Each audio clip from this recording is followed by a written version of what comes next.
Kalau mau demo silakan. Demokrasi itu boleh demo, bawa ini jalan, bawa demo.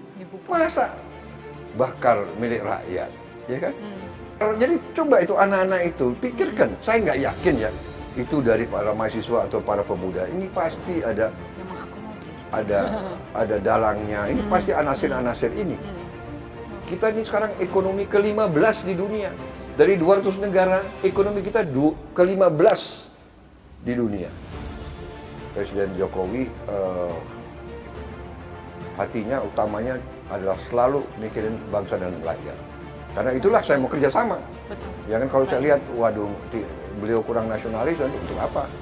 Ya saya berharap untuk rakyat, bahwa rakyat itu percaya sama pimpinan bermaksud baik, percaya sama sistem kita berusaha dengan segala kekurangannya kita berusaha perbaiki sistem itu.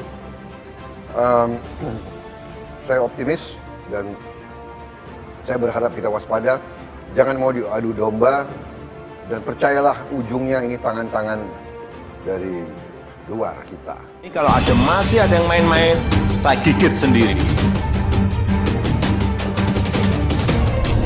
Sudah mulai ngerti ya, oh di sini. Saya sudah mulai ngerti, oh di sini. Saya sudah mulai ngerti.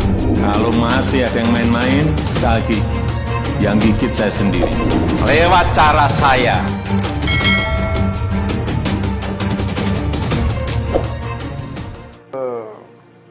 Banyak sekarang ini yang kemarin demo itu belum baca hasil Omnibus Law itu, dan banyak hoax. Ya. Banyak hoax di mana-mana, seolah ini nggak ada, itu nggak ada, dikurangi. Dan saya ingin memberi peringatan, hoax ini berarti ada yang ingin menciptakan kekacauan. Nah, ya kan? Dan saya punya suatu keyakinan ini justru berasal dari luar negeri.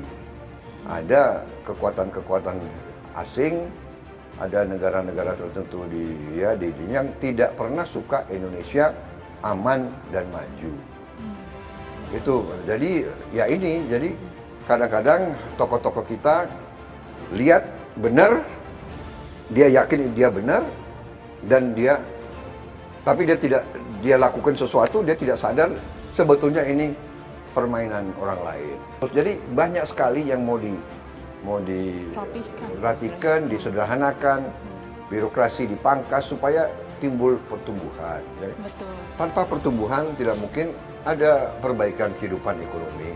Dan dengan demikian kehidupan buruh akan tambah parah. Jadi memang kita saya paham kesulitan buruh. Saya dari dulu berjuang untuk buruh. Ya, Gerindra itu partai selalu membela buruh. Tanya ada semua pemimpinnya di pihak siapa kita. Dan waktu Omnibus Law ini dibahas di pemerintah, di DPR, Partai Gerindra juga yang paling keras membela kepentingan semua buruh, tani, nelayan dan sebagainya. Dan dengan sungguh-sungguh ada buktinya, ada rekamannya semua.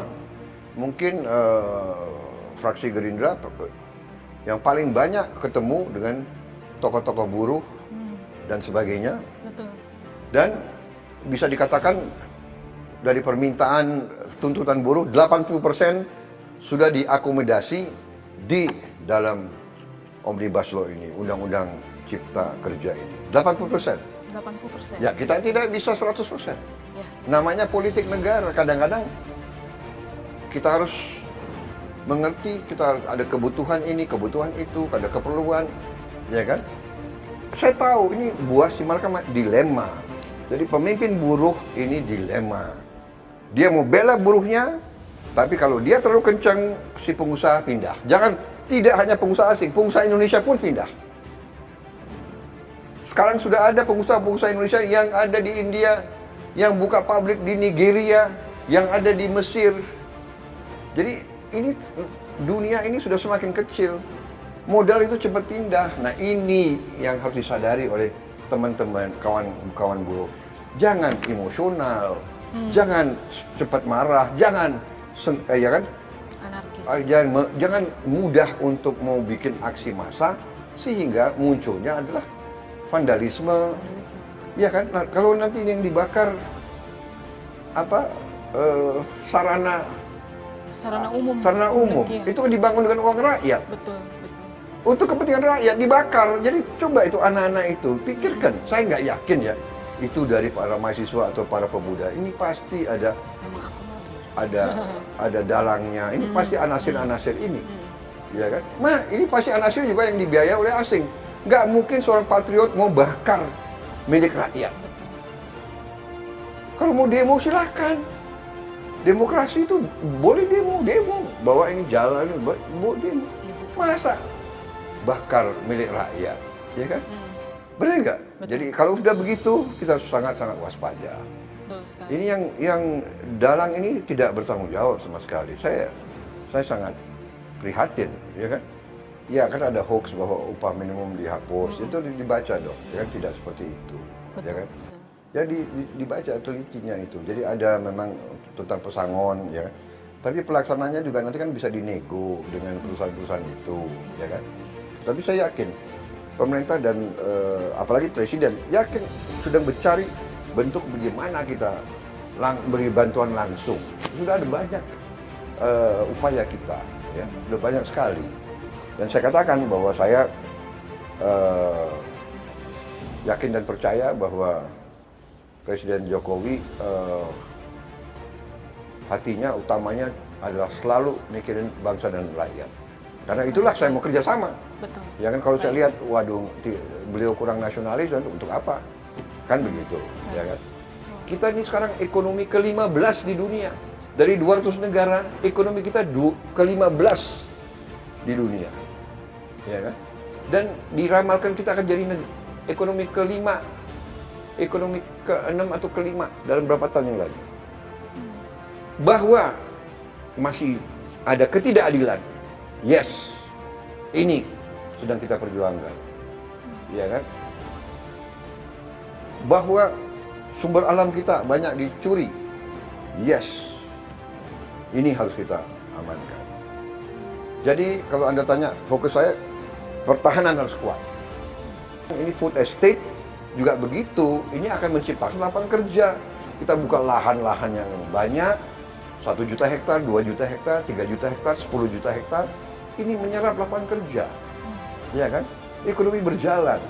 Kawasan 30.000 hektar perlu 1 pabrik. Habis itu hasil pabrik perlu diangkut dengan kapal, dengan kereta api. Ini semua lapangan kerja semua. Harus ada pertumbuhan yang drastis, ya kan? Maksudnya presiden sangat strategik. Daripada kita uang yang susah kita import makanan dari luar, ya kan? Kita ciptakan uang itu beredar di Indonesia. Jadi rakyat itu punya pekerjaan.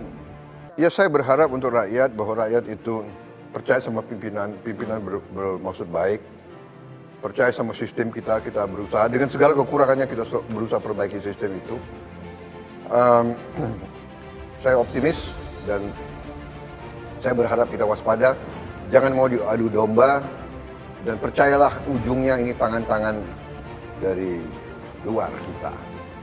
Ya, kita harus waspada, kita perbaikilah kekurangan-kekurangannya.